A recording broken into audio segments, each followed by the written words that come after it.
अगर वालदैन फौत होने के बाद यानी कि मरहूम वालदैन ख्वाब में नज़र ना आए तो इसका क्या मतलब है? क्या वालदैन अपनी औलाद से नाराज़ हैं या वालदैन अज़ाब में मुब्तला हैं? और अगर कोई शख्स अपने मरहूम वालदैन को ख्वाब में देखना चाहता है तो वो कौन सा अमल करे? बड़ी तवज्जो के साथ सुनिएगा। देखें कि अगर किसी औलाद को मरहूम वालदैन ख्वाब में नज़र ना आए तो कहा जाता है कि वालदैन अपनी औलाद से नाराज़ होते हैं, इसलिए ख्वाब में नज़र नहीं आते, या वालदैन अज़ाबे कब्र में मुब्तला होते हैं, इसलिए भी वो अपनी औलाद को ख्वाब में नज़र नहीं आते। देखें कि ये दोनों बातें गलत हैं। इन बातों का कुरान और हदीस से कोई ताल्लुक़ नहीं है। बाज़ औलादें ऐसी होती हैं कि जो वालदैन की फर्मा बरदार होती हैं और उनके वालदैन उन पर खुश होते हैं और इसी हालत में दुनिया से चले जाते हैं, लेकिन सारी ज़िंदगी उनके ख्वाब में नहीं आते। और बाज़ औलादें ऐसी होती हैं कि जो वालदैन की नाफरमान होती हैं, वालदैन नाराज़गी की हालत में दुनिया से चले जाते हैं, लेकिन फिर भी उनके वालदैन अक्सर उनको ख्वाब में नज़र आते हैं। तो ये कोई दलील नहीं है कि मरने के बाद वालदैन नाराज़ हैं तो ख्वाब में नज़र नहीं आएंगे, या उन पे अज़ाब हो रहा है तो वो ख्वाब में नज़र नहीं आएंगे।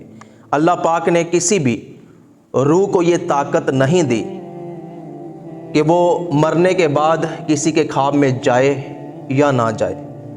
हाँ, अगर किसी के वालदैन ख्वाब में अच्छी हालत में नज़र आते हैं तो अल्लाह का शुक्र अदा करें, उनके लिए एसाले सवाब करें।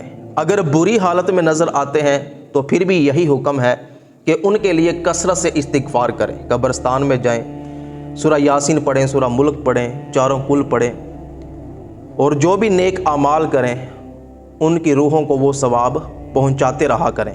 बल्कि उलमा किराम ने लिखा है कि अगर किसी के वालदैन नाराज़गी की हालत में दुनिया से चले गए हों तो औलाद को चाहिए कि कसरत से उनके लिए इस्तिग़फ़ार करे, नेक आमाल करे, उनके लिए सूरा यासीन पढ़े, सूरा मुल्क पढ़े, कुरान पाक की आखिरी सूरतें पढ़े और उनकी रूह को इसाले सवाब करते रहा करें। क्योंकि औलाद जो भी कलमा कलाम पढ़ के अपने मरहूम वालदैन को भेजती है, वो तोहफ़ों की सूरत में फ़रिश्ते कब्र में मरहूम वालदैन को वो सवाब देते हैं। तो वो सवाब उनके नामा अमाल में मरने के बाद भी लिखा जाता है कि जो औलाद वालदैन के मरने के बाद उनके लिए नेक अमाल करती है और उनका सवाब उसको भेजती है।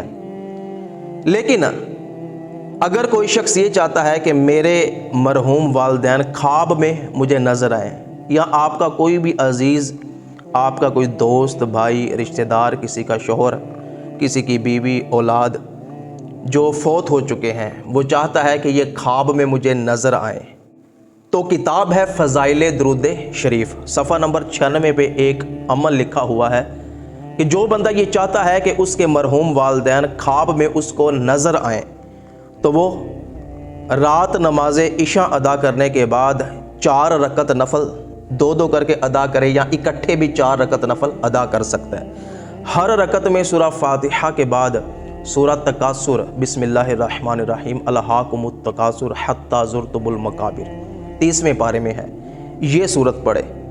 जब 4 रकत नफल अदा कर ले तो अपने वालदैन का नाम ले, या जो फौत हो चुका है जिसकी रूह से वो मुलाकात करना चाहता है, दुआ मांगे, उसका नाम ले और अल्लाह पाक की बारगाह में दुआ में ये अर्ज़ करे उसका नाम लेके कि या अल्लाह, मैं इसकी रूह से मुलाकात ख्वाब में करना चाहता हूँ, और फिर बावज़ू हो दुरूद पाक पढ़ते पढ़ते सो जाए। रोज़ाना ये अमल करे, इंशाअल्लाह चंद दिनों में जिस मरहूम से भी वो मुलाकात करना चाहता है, वो उसके माँ बाप हों, दोस्त हों, कोई भी हो, इंशाअल्लाह ख्वाब में उसकी रूह से उसकी मुलाकात हो जाएगी।